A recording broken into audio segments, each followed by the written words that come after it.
Hello friends, ఇప్పుడు నేను మీకు డఫా బేట్లో వ్యాగరింగ్ అనేది ఒకటి కొత్తగా వచ్చిందనమాట. బోనస్ అనేది క్లియర్ చేయాలని చెప్పి. అది మీకు ఎప్పుడే వస్తుందనంటే మీకు తెలియకుండా మీరు స్టేక్స్ చేస్తూ ఉంటారు. స్టేక్స్ చేసినప్పుడంతా మీకు అది ఎక్కడ రాదనమాట పిక్చర్‌లోకి. ఎప్పుడైతే మనం అమౌంట్‌ని విన్ అయిన తర్వాత విత్‌డ్రాల్ ఆప్షన్‌కి వెళ్తామో, వెళ్ళేటప్పుడు మీరు ఒకసారి ఇక్కడ చూసుకోండి, డఫా స్పోర్ట్స్ అని రాసింది కదా! సో ఇందులో మనకు నాది ఇప్పుడు చూసినట్లయితే విన్నింగ్ అమౌంట్ 22,866 రూపీస్ ఉంది. ఇక్కడ నేను క్లిక్ చేశానంటే ఇక్కడ కింద మీకు కనిపిస్తుంది అనమాట.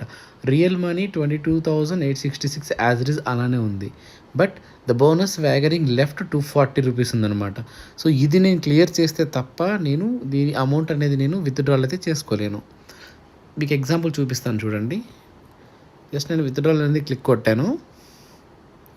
సో బ్యాంక్ డీటెయిల్స్ ఆల్రెడీ ఇక్కడ ఉన్నాయి మనవి. సో ఫర్ ఎగ్జాంపుల్ నేను 20,000 వరకు ఎలిజిబుల్ అవుతాను కదా. ప్రెజెంట్ 22 చేయొచ్చు, బట్ నేను 20,000 జస్ట్ మీకు క్లిక్ ఇస్తున్నాను అక్కడ మీకు చూపించడానికి.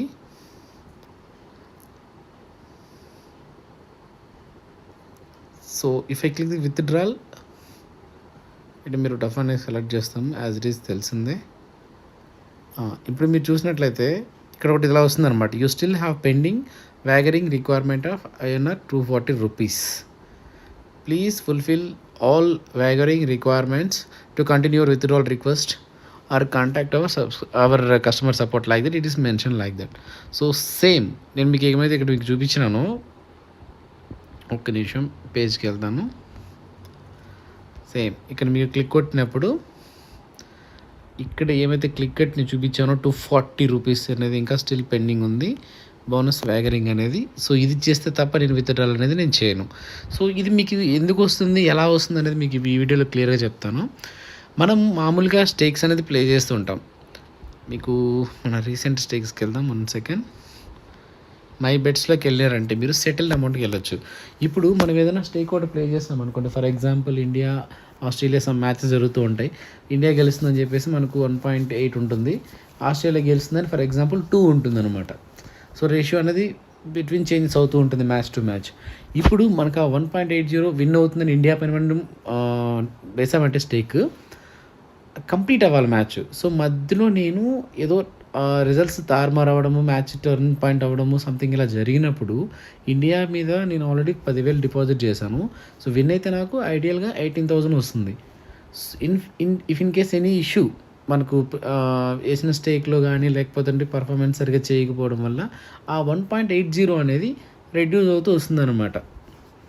ఇండియా కన్ఫర్మ్ విన్నింగ్ ఛాన్సెస్ ఉన్నప్పుడు 1.50 సంథింగ్ అలా వస్తుంది. అప్పుడు నాకు ఎక్కువ వస్తుందిలే, నేను అమౌంట్ నేను క్యాష్ అవుట్ కొట్టేస్తాను అని చెప్పి మీరు కొట్టేస్తారంటే ఆ క్యాష్ అవుట్ ఎక్కడైతే మనం చేస్తామో అది మనకు వ్యాగనింగ్లోకి రాదు. అర్థమైందా? సో క్యాష్ అవుట్ అనేది ఏ ఏ కేసులోనూ మనకి ఇక్కడ ఆ వ్యాగరింగ్ బోనస్లోకి యాక్ట్ అవ్వదు.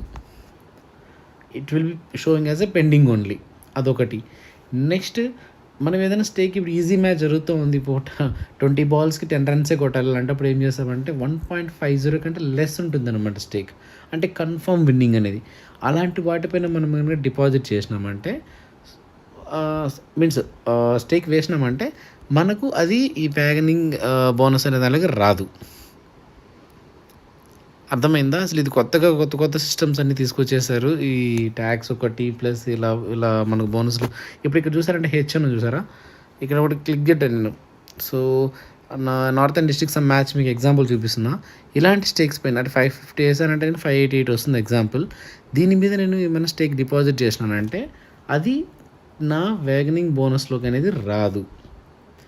బట్ స్టిల్ నా 240 రూపీస్ అలాంటి క్లియరెన్స్లో వెయిట్ చేస్తూ ఉంటుంది అనమాట. మరి ఎలా కవర్ట్ అవుతుంది అని అంటే, అసలు ఎందుకు ఇలా వస్తుంది అని అంటే, మనం డిపాజిట్ చేసేటప్పుడు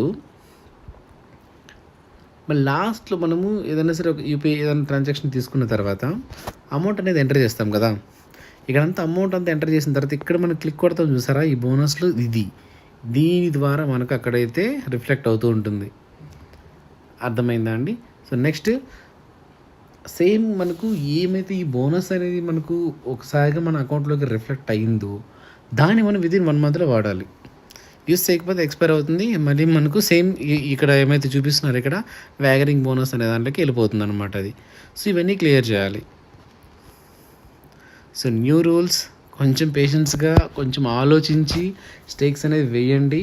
ప్లస్ మీకు ఇంకొకటి ఏంటంటే క్యాష్ అవుట్ ఒకటే చెప్పాను మీకు నేను. సమ్ టైమ్స్ ఏమవుతుందనంటే వైడ్ అనేది ఇలా వస్తుందన్నమాట. మీకు ఇప్పుడు ఇక్కడ చూపిస్తున్న ఎగ్జాంపుల్ పెండింగ్ అనేది అంతా నాది క్లియర్ అయిపోయింది. ఓకేనా, ఇక్కడ పెండింగ్ అనేది నాకు మొత్తం క్లియర్ అయిపోయేసి నా అకౌంట్లోకి అనేది అమౌంట్ అనేది విన్నింగ్ అమౌంట్లోకి వెళ్ళిపోయింది. So it's back and verification జరుగుతుందన్నమాట.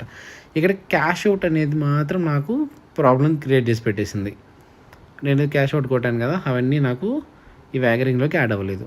నెక్స్ట్ ఇక వైడ్ అంటే ఏంటంటే టై అవుతుంది. సమ్ టైమ్స్ మ్యాచెస్ మీకు టై అవుతాయి. ఫర్ ఈరోజు చూసారంటే మీరు, నేను సిడ్నీ సిక్సర్స్ పైన 5,000 స్టేక్ చేశాను, బట్ ఇది మ్యాచ్ టై అయిపోయింది.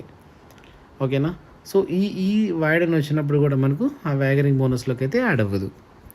సో ఎలా మనం మనీ అనేది తీసుకోగలమంటే, విత్డ్రాల్ చేసుకోగలమంటే ఈజీ ప్రాసెస్లో మీరు వేసిన stake either win or lose అయితే మీకు ఎలాగో మనీ రాదు. విన్నే అవ్వాలి. అది మధ్యలో క్యాష్ అవుట్ అనే జోన్కి మనం